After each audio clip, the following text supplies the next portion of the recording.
الحمد لله وكفى وسلام على عباده الذين اصطفى أما بعد فأعوذ بالله من الشيطان الرجيم بسم الله الرحمن الرحيم يا أيها النبي إنا أرسلناك شاهدا ومبشرا ونذيرا وداعيا إلى الله بإذنه وسراجا منيرا وبشر المؤمنين بأن لهم من الله فضلا كبيرا ولا تطع الكافرين والمنافقين ودع أذاهم وتوكل على الله وكفى بالله وكيلا صدق اللہ العظیم۔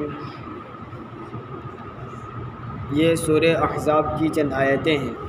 گزشتہ آیتوں میں اہل ایمان کو کثرت کے ساتھ اللہ کا ذکر کرنے کا حکم دیا اور اس کے فوائد بیان کیے کہ ذکر کرنے کا نتیجہ یہ ہوگا کہ اللہ تبارک و تعالی اس کو ظلم کی، جہالت کی اور کفر کی تاریکیوں سے نکال کر علم کی اور ایمان کی روشنی میں لے آئے گا۔ انہیں جنت نصیب ہوگی اور جنت میں خود رب تبارک و تعالی ان کو سلام پیش کریں گے۔ تحیتہم یوم یلقونہ سلام وَأَعَدَّ لَهُمْ أَجْرًا كَبِيرًا، اور اللہ رب العزت فرماتے ہیں ہم نے ان کے لیے بہت بڑا اجر، بہت بڑا بدلہ تیار کر کے رکھا ہے۔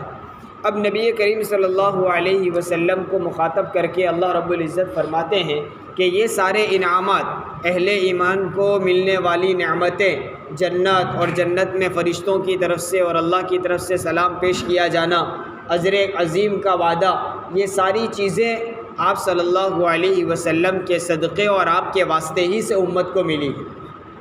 اللہ تبارک و تعالیٰ اپنے محبوب کو کہنا چاہتے ہیں کہ یہ آپ کی برکت سے، اس قدر انعامات سے آپ کی امت کو نوازا ہے۔ اب یہ آپ کی باتوں کو نہ ماننے والے، آپ سے دشمنی کرنے والے اور آپ پر اعتراض کرتے ہیں تو ان کی طعن و تشنیع، ان کے آپ کے متعلق بری بھلی باتیں کہنے کی وجہ سے آپ کو متاثر ہونے کی ضرورت نہیں، آپ کو غمگین ہونے کی ضرورت نہیں۔ آپ ہی کے واسطے سے ہم نے امت کو اس قدر انعامات سے نوازا ہے، تو یہ چند لوگ آپ کو طعنے دے، آپ کو برا بھلا کہے، آپ کو گالیاں دے، ستائیں، تو ان کی آپ پرواہ نہ کرو، بلکہ یا ایھا النبی، اے نبی، انا ارسلناک، ہم نے آپ کو بھیجا ہے۔ اللہ رب العزت فرماتے ہیں ہم نے آپ کو نبی بنایا ہے۔ اس سے ایک بات معلوم ہوئی کہ کوئی شخص اپنی عبادت، اپنے مجاہدے، اپنی کوشش اور محنت سے نبی نہیں بن سکتا۔ نبوت یہ کسبی چیز نہیں ہے، محنت، مشقت اور مجاہدے سے حاصل نہیں ہو سکتی۔ نبوت یہ وہابی چیز ہے، اللہ جسے نبی بنائے وہی نبی بن سکتا ہے۔ ہاں، کوئی آدمی کثرت سے عبادت کرے، ہمیشہ اللہ کی طرف متوجہ رہے تو وہ ولی بن سکتا ہے، نبی نہیں بن سکتا۔ اور ولایت کا دروازہ بند بھی نہیں ہوا ہے، اس زمانے میں بھی انسان ولی بن سکتا ہے۔ نبوت کا تو دروازہ ہی بند ہو گیا، لیکن جب تک نبوت کا سلسلہ تھا تب تک بھی کوئی شخص اپنی محنت سے نبی نہیں بنا۔ اللہ رب العزت نے جس کو نبی بنایا وہی نبی بنے۔ انا ارسلناک، ہم نے آپ کو بھیجا۔ کیا بنا کر، کیسا بنا کر بھیجا؟ تو چند صفات نبی کریم صلی اللہ علیہ وسلم کی بیان فرمائی۔ شاہدن ومبشرا ونذیرا وداعیا الی اللہ باذنہ وسراجا منیرا، کہ ہم نے آپ کو شاہد یعنی گواہ بنا کر بھیجا۔ کیا مطلب ہے؟ نبی کریم صلی اللہ علیہ وسلم کو اللہ تبارک و تعالیٰ نے گواہ بنا کر بھیجا ہے۔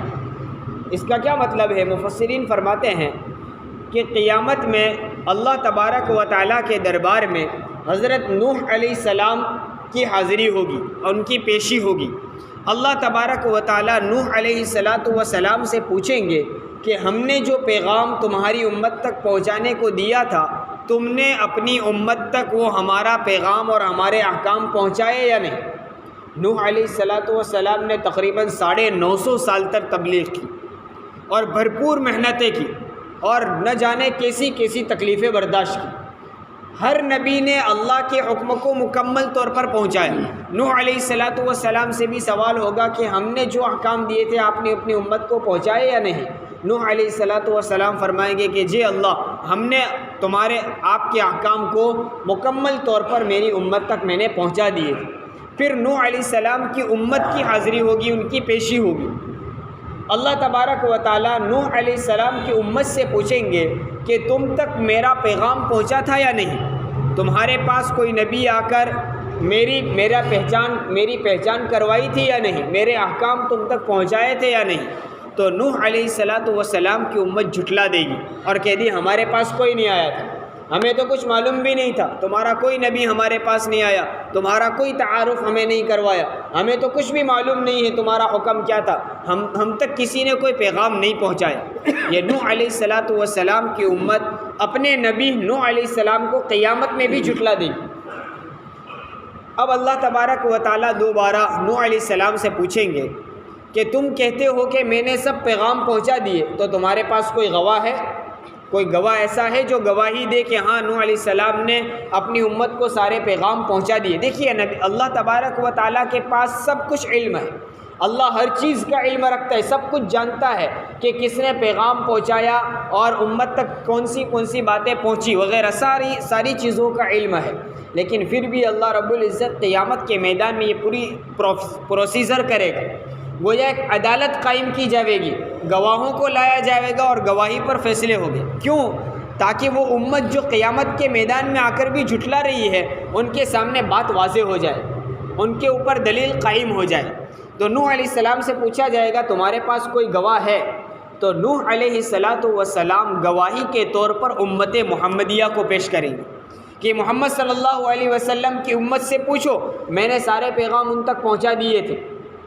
تو اللہ تبارک و تعالیٰ اس امت سے، امت محمدیہ سے پوچھیں گے کہ کیا نوح نے اپنی امت تک ہمارے احکام پہنچائے تھے؟ امت محمدیہ گواہی دے گی کہ جی، نوح علیہ السلام نے آپ کے تمام احکام اور پیغام اپنی امت تک پہنچا دیے تھے۔ یہ امت محمدیہ کا شرف ہے کہ اللہ رب العزت ان کی گواہی لیں گے۔ لیکن جب یہ امت گواہی دے گی کہ نوح علیہ السلام نے ان کی امت کو پیغام پہنچا دیا تھا، تو نوح علیہ السلام کی امت واپس اعتراض کرے گی کہ تم کس سے پوچھتے ہو؟ امت محمدیہ کو کیا معلوم؟ یہ تو ہمارے بعد کئی ہزار سال بعد پیدا ہوئے، جس وقت ہم دنیا میں تھے اس وقت تو ان کا وجود بھی نہیں تھا، وہ پیدا بھی نہیں ہوئے تھے، انہیں کیا معلوم کہ نوح نامی کوئی نبی آیا تھا اور ہمارے پاس اللہ کا پیغام پہنچایا اور ہمیں اللہ کی پہچان کرے؟ امت محمدیہ کو کیا معلوم؟ تو اللہ رب العزت دوبارہ امت محمدیہ سے پوچھیں گے کہ تم نے کیسے گواہی دے دی؟ جس وقت نوح کو ہم نے نبی بنا کر بھیجا تھا اور جس وقت ان کی یہ امت تھی اس وقت تو تم پیدا بھی نہیں ہوئے تھے، تم کس بات پر گواہی دے رہے ہو؟ تو محمد صلی اللہ علیہ وسلم کی امت کہے گی کہ ہم کو آپ کے آخری نبی محمد صلی اللہ علیہ وسلم نے بتایا کہ نوح علیہ السلام آئے تھے اور انہوں نے اپنی امت تک اللہ کا پیغام اور احکام پہنچائے تھے، ہمیں ہمارے نبی پر پورا یقین ہے، پورا اعتماد اور بھروسہ ہے، انہوں نے جو بات بتائی بالکل صحیح تھی۔ اگرچہ ہم نے نوح کو نہیں دیکھا، اگرچہ ہم نے نوح علیہ السلام کی امت کو نہیں دیکھا تھا اور اس زمانے میں ہم موجود نہیں تھے، لیکن ہمیں ہمارے نبی کی بات پر اتنا بھروسہ اور یقین ہے کہ آج ہم تیرے دربار میں گواہی دینے کے لیے کھڑے ہیں، نوح علیہ السلام نے اپنا پیغام اپنی امت کو پہنچایا تھا۔ اب جب یہ امت محمدیہ کہے گی تو اللہ رب العزت اپنے آخری نبی محمد صلی اللہ علیہ وسلم سے بھی پوچھیں گے تم نے تمہاری امت کو یہ باتیں کہی تھی کہ نوح علیہ السلام آئے تھے، ان کو پیغام پہنچایا تھا؟ اللہ کے رسول صلی اللہ علیہ وسلم فرمائیں گے کہ جی اللہ، میں نے اپنی امت کو یہ بتایا تھا۔ گویا اپنی امت کی تصدیق، اپنی امت کی سچائی حضور اکرم صلی اللہ علیہ وسلم قیامت کے میدان میں کہیں گے کہ میری امت جو میرے متعلق کہہ رہی وہ سچ ہے، وہ جھوٹ نہیں بول رہی۔ تو ہمارے لیے بھی ہمارے گواہ نبی کریم صلی اللہ علیہ وسلم بنیں گے۔ اس اعتبار سے فرمایا انا ارسلناک شاہدا، ہم نے آپ کو گواہ بنا کر بھیجا۔ حضور اکرم صلی اللہ علیہ وسلم ہمارے لیے گواہ بنیں گے، ہماری سچائی کی گواہی دیں گے۔ اس لیے ایک صفت بیان فرمائی انا ارسلناک شاہدا، پھر فرمایا ومبشرا ونذیرا، اور ہم نے آپ کو خوشخبری دینے والا اور ڈرانے والا بنا کر بھیجا ہے۔ دو صفت ہوئی، خوشخبری دینے والا، کہ کس بات کی خوشخبری؟ کہ امت کے نیک لوگ، اللہ اور اس کے رسول کی اطاعت کرنے والے، شریعت اور سنت کے مطابق زندگی گزارنے والوں کے لیے حضور اکرم صلی اللہ علیہ وسلم خوشخبری دینے والے، جنت کی اور اللہ کی رضا کی خوشخبری دینے والے بنا کر بھیجے۔ تو حضور اکرم صلی اللہ علیہ وسلم نے اس امت کے نیک لوگوں کو جنت کی اور اللہ کی رضا کی خوشنودی کی خوشخبری دی ہے، اس لیے آپ مبشر یعنی خوشخبری دینے والے ہیں۔ اور نذیر کا معنی ہم کر دیتے ڈرانے والا، اس کا ترجمہ یہی ہے ڈرانے والا، لیکن ڈرانا دو طرح کا ہوتا ہے، اس کا اردو میں مکمل ترجمہ نہیں کیا جا سکتا نذیر کا، آپ اس کی وضاحت سمجھیں گے تو سمجھ میں آ جائے گا۔ دیکھیے ڈرانا دو طرح سے ہوتا ہے، ایک تو یہ ہے کہ آدمی اپنی طاقت، اپنی قوت، اپنے رعب اور دبدبے یا لوگوں میں اپنے مقام کی وجہ سے کسی کو ڈرائے، جس کو ہم دھمکانا اور دبانا کہتے ہیں، کسی کو کے اوپر دباؤ ڈالنا، کسی کو دھمکی دینا، ایسا نہیں کرے گا تو میں تجھے نقصان پہنچاؤں گا، تجھے مار دوں گا وغیرہ۔ تو اپنے پاس ایک قسم کا پاور ہے، اس پاور کی بنیاد پر کسی کو ڈرانا، یہ بھی ایک ڈرانا ہے۔ اور ایک ڈرانا دوسرا ہے، آئندہ آنے والے نقصان، آئندہ آنے والے خطرات سے بچانے کے لیے ڈرانا، کہ اگر آپ ایسا کرو گے تو آئندہ تم کو یہ نقصان ہوگا، اس آئندہ آنے والے نقصان سے بچانے کے لیے ڈرانا، جس کو الرٹ کرنا کہتے ہیں۔ جیسا کہ آج کل سائنسداں کرتے ہیں، ہوا اور فضا کے طرف نظر رکھتے ہوئے انہیں اندازہ ہوتا ہے کہ آئندہ 24 گھنٹے میں تیز و تند ہوائیں چلیں گی اور اس کی اسپیڈ اتنی ہوگی، اس کی وجہ سے فلاں نقصان ہو سکتا ہے، تو پورے شہر کو پہلے سے الرٹ کر دیتے، لوگ اپنی حفاظت کا سامان مہیا کر لے، آندھی آ سکتی ہے، تیز ہوا چل سکتی وغیرہ۔ بارش کے موسم میں پہلے سے آگاہ کرتے، الرٹ کرتے کہ ان دنوں میں تیز تر بارش آ سکتی ہے، فلاں علاقے میں پانی بھرنے کی وجہ سے نقصان ہو سکتا ہے، یا فلاں دنوں میں سمندر میں سیلاب کی وجہ سے اطراف کی بستی میں نقصان پہنچنے کا اندیشہ ہے۔ یہ آئندہ آنے والے خطرات، آئندہ آنے والے نقصان سے پہلے سے ڈرانا، پہلے سے الرٹ کرنا، پہلے سے متنبہ اور آگاہ کر دینا، اس کو بھی ہم ڈرانا کہتے ہیں۔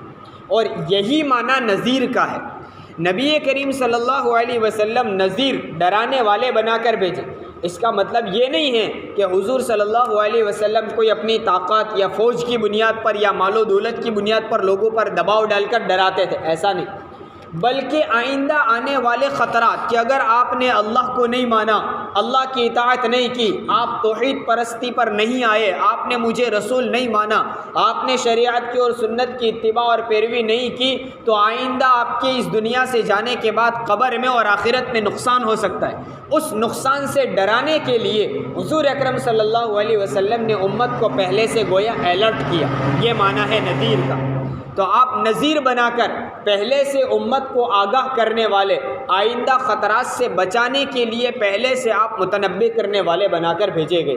انا ارسلناک شاہدہ ایک صفت ہوئی، دوسری صفت مبشرہ خوشخبری دینے والے، تیسری صفت نذیرہ ڈرانے والے، وداعیا الی اللہ باذنہ، اور ہم نے آپ کو اللہ کی طرف اس کے حکم سے اللہ کی طرف بلانے والا بنا کر بھیجا۔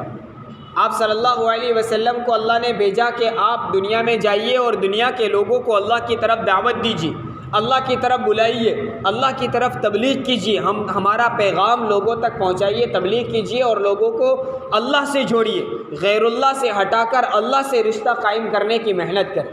یہ داعیا الی اللہ، اللہ کی طرف بلانے والے بنا کر بھیجا۔ داعیا الی اللہ کے ساتھ ایک صفت لگا دی، ایک قید لگا دی، باذنہ، اللہ کے حکم سے۔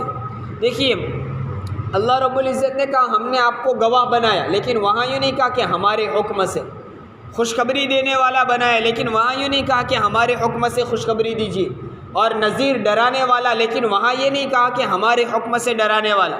لیکن جب بات آئی دعوت اور تبلیغ کی تو کہا باذنہ، ہمارے حکم سے ہماری طرف اب امت کو بلائیے، اس لیے کہ تبلیغ کا کام، دعوت کا کام کوئی آسان نہیں ہے، اس کی وجہ سے تکلیفیں جھیلنی پڑے گی، لوگ آپ کی باتوں کو ٹھکرائیں گے، آپ کو دھکے بھی دیں گے، آپ کو گالیاں بھی دیں گے، سب کچھ کریں گے، آپ کو ہمارا حکم سمجھتے ہوئے یہ کام کرتے رہنا ہے، لوگوں کی طعنوں کی طرف توجہ نہیں دینی۔ آگے اسی صورت کی آگے آیتوں میں آ رہا ہے، لوگ آپ کو تکلیف بھی دیں گے لیکن آپ کو ان کی تکلیف کی طرف توجہ نہیں دینی، آپ کو اپنے مشن میں، اپنی محنت اور اپنے کام میں لگے رہنا ہے۔ وداعیا الی اللہ باذنہ۔ پھر فرمایا وسراجا منیرا، اور ہم نے آپ کو روشن چراغ بنا کر بھیجا۔ سراج کا معنی ہوتا ہے چراغ اور منیر کا معنی ہوتا ہے روشن۔ ہم نے آپ کو روشن چراغ بنا کر بھیجا۔ دیکھیے، آپ ایک تو دعوت دیتے تھے زبان سے، داعیا الی اللہ باذنہ، اللہ نے آپ کو دعوت دینے والا بنا کر بھیجا، یہ زبان سے دعوت تھی۔ لیکن اللہ رب العزت نے آپ کو روشن چراغ بھی بنایا، یعنی آپ کا دل روشن چراغ کی طرح تھا۔ ایک آپ کی زبان سے ایک نورانیت نکلتی اور آپ دعوت دیتے تھے جس کی وجہ سے لوگوں پر اثر ہوتا، اور ایک آپ کے دل کی نورانیت کا اثر تھا کہ آپ کے دل کے نور سے امت کے دلوں کے اندر نور پیدا ہوتا ہے۔ اسی وجہ سے صحابہ کرام رضوان اللہ علیہم اجمعین، جنہوں نے اللہ کے رسول کی براہ راست صحبت پائی، بیچ میں کوئی واسطہ نہیں تھا، تو اللہ کے رسول کے دل کا نور براہ راست صحابہ کے دلوں پر اثر کرتا تھا۔ اسی وجہ سے تمام امت میں صحابہ کا درجہ سب سے بڑا ہو۔ اس امت کا کوئی بڑے سے بڑا ولی بھی ہو، لیکن وہ کسی چھوٹے سے چھوٹے صحابی کے درجے کو نہیں پہنچ سکتا۔ کیا وجہ ہے؟ یہی وجہ ہے کہ انہوں نے حضور کی صحبت پائی، براہ راست اللہ کے رسول کے دل کا نور آپ صحابہ کے دلوں کے اوپر اثر کرتا تھا۔ اس وجہ سے ان کا جو مقام اور مرتبہ بنا، اس مرتبے تک کوئی نہیں پہنچ سکتا۔ اور صحابہ کے بعد پوری امت وہ صحابہ کے واسطے اور واسطے در واسطے سے اللہ کے رسول صلی اللہ علیہ وسلم کا جو نور تھا وہ امت کے دلوں میں پہنچتا گیا۔ ہم تک بھی اللہ کے رسول کے دل کا نور، آپ کے کلیمے، آپ کے لائے ہوئے دین کا نور ہمارے دلوں میں پہنچا، لیکن ہمارے اندر بہت سارے واسطے ہیں، صحابہ، تابعین، تبع تابعین اور طبقہ تر طبقہ کئی نسلوں کے بعد ہم تک پہنچا۔ تو نبی کریم صلی اللہ علیہ وسلم کو روشن چراغ بنا کر بھیجا کہ جس کی وجہ سے آپ کے دل کا نور امت کے دلوں میں منتقل ہوتا رہتا۔ اور یہ بھی کہا جا سکتا ہے کہ حضور اکرم صلی اللہ علیہ وسلم اور تمام انبیاء اپنی قبروں میں حیات اور زندہ ہے، اور اس زندگی کی وجہ سے آپ کے دل کا نور امت تک منتقل ہوتا ہے۔ اب جو بندہ، جو امتی جتنا حضور صلی اللہ علیہ وسلم سے لگاؤ، سچی محبت اور عشق رکھے گا، آپ کی سنتوں پر جتنا عمل کرے گا اور جتنا حضور اکرم صلی اللہ علیہ وسلم پر درود کا اہتمام کرے گا، اتنا ہی روضہ اقدس سے آپ صلی اللہ علیہ وسلم کے قلب کا نور، آپ کے دل کا نور اس امتی کے دل میں منتقل ہوتا رہے گا۔ اللہ تبارک و تعالیٰ بھی اس نور سے ہم سب کو مالا مال فرمائے۔ دیکھیے، یہاں آپ صلی اللہ علیہ وسلم کو روشن چراغ سے تشبیہ دی، حالانکہ چراغ کے مقابلے میں سورج کی روشنی کئی گنا زیادہ ہوتی، تو سورج کیوں نہیں کہہ دیا؟ آپ کا نور جو اتنا زیادہ ہے اور پوری امت اس سے فیضیاب ہوتی ہے، تو پھر آپ کے نور کو سورج کی طرح کہنا چاہیے تھا، چراغ کی طرح کیوں کہا؟ مفسرین نے اس کی وجہ لکھی کہ سورج اگرچہ زیادہ روشن ہوتا ہے، لیکن سورج کی روشنی سے فائدہ حاصل کرنا بندے کے اختیار میں نہیں۔ چراغ کی روشنی سے بندہ خود اپنے اختیار، اپنے ارادے سے اس روشنی سے فائدہ اٹھاتا ہے، اور چراغ تک بندے کا پہنچنا ممکن ہے، اس کے قریب جا سکتا ہے، اس کی روشنی حاصل کر سکتا ہے، سورج تک پہنچنا ناممکن سا ہے۔ اسی طرح چراغ کی روشنی سے آدمی ہر وقت فائدہ اٹھا سکتا ہے، دن میں بھی جلا کر فائدہ لے سکتا ہے، رات میں بھی جلا کر اس سے فائدہ اٹھا سکتا ہے۔ سورج کی روشنی سے ہر وقت فائدہ نہیں اٹھا سکتا، جب تک سورج نکلا ہوا ہے وہاں تک نفع اٹھا سکتے ہیں، پھر جب سورج غروب ہو گیا تو اندھیرا چھا جائے گا۔ حضور صلی اللہ علیہ وسلم کا نور ایسا ہے جس میں کبھی اندھیرا نہیں، اس لیے آپ صلی اللہ علیہ وسلم کے نور کو چراغ سے تشبیہ دی، وسراجا منیرا۔ حضور اکرم صلی اللہ علیہ وسلم کو فرمایا ایسے کمالات سے ہم نے آپ کو نوازا ہے۔ اب یہ مشرکین، یہ کفار اور آپ کے دشمن جو آپ کو تانے دیتے ہیں، آپ ان کی طرف توجہ نہ دیں، بلکہ آپ اپنے کام میں لگے رہیے۔ کیا کام کیجئے؟ وبشر المؤمنین، مومنوں کو خوشخبری دیجیے، آپ کے ماننے والے اور ایمان لانے والوں کو خوشخبری دیجیے۔ کس بات کی؟ بِأَنَّ لَهُم مِّنَ اللَّهِ فَضْلًا كَبِيرًا، کہ ان کے لیے اللہ کی طرف سے بڑی بزرگی اور بڑا فضل ہونے والا ہے۔ اللہ رب العزت فرماتے ہیں ہم مومنوں کو بڑے فضل سے نوازیں گے، ان کو اس بات کی خوشخبری دیتے رہو۔ وَلَا تُطِعِ الْكَافِرِينَ وَالْمُنَافِقِينَ، اور ان کافروں کی اور ان منافقین کی باتوں میں مت آؤ، ان کی باتوں کو مت مانو، ان کا کہنا مت سنو۔ وہ تو آپ کو دعوت سے، آپ کو تبلیغ سے، اللہ کے احکام پہنچانے سے روکیں گے اور طرح طرح کے بہانے بھی بنائیں گے۔ ان کی طرف توجہ دینے جاؤ گے تو آپ اپنے مشن میں ناکام ہو جاؤ گے، آپ اپنے مشن میں کیا ہے کہ وہ رکاوٹ کا ذریعہ بنیں گے وہ لوگ، اس لیے آپ ان کی طرف توجہ نہ دو۔ وَلَا تُطِعِ الْكَافِرِينَ وَالْمُنَافِقِينَ وَدَعْ أَذَاهُمْ، اور ان کی تکلیفوں کو چھوڑ دو، ان کی تکلیفوں کی طرف توجہ مت دو۔ دیکھیے حالانکہ کفار کی طرف سے تکلیفیں دی جا رہی ہے، اللہ فرمائے وَدَعْ أَذَاهُمْ، ان کی تکلیفوں کو چھوڑ دو۔ حالانکہ جسم کو تکلیف ہو رہی ہے لیکن پھر بھی اس کی طرف توجہ مت دو، اس لیے کہ تبلیغ کے راستے میں دی ہوئی تکلیفیں در حقیقت تکلیف نہیں، وہ آئندہ نجات کا ذریعہ بنے گی، وہ آئندہ راحت کا ذریعہ بنے گی۔ اس لیے معمولی تکلیفوں کو دیکھ کر آپ دعوت و تبلیغ سے رخ مت جائیے گا، آپ اپنے مشن اور اپنے کام سے رخ مت جائیے گا۔ یہ چھوٹی موٹی آنے والی ٹھوکریں ہیں، اس کے بعد جو راحت اور جو آرام اور راحتیں ہیں وہ کئی گنا زیادہ بہتر ہے۔ اس لیے وَدَعْ أَذَاهُمْ وَتَوَكَّلْ عَلَى اللَّهِ، اللہ پر بھروسہ رکھیے، ان کی تکلیفوں کی طرف توجہ مت دو اور اللہ پر بھروسہ رکھ کر اپنے کام میں لگے رہو۔ وَكَفَى بِاللَّهِ وَكِيلًا، اس لیے کہ اللہ ہی بہترین کارساز، اللہ ہی کام بنانے والا ہے۔ اللہ پر بھروسہ رکھو گے اللہ تمہارا کام بناتا رہے گا۔ اللہ رب العزت قرآن کریم کا صحیح پیغام سمجھنے کی اور عمل کرنے کی ہمیں توفیق عطا فرمائے۔ سبحان اللہ۔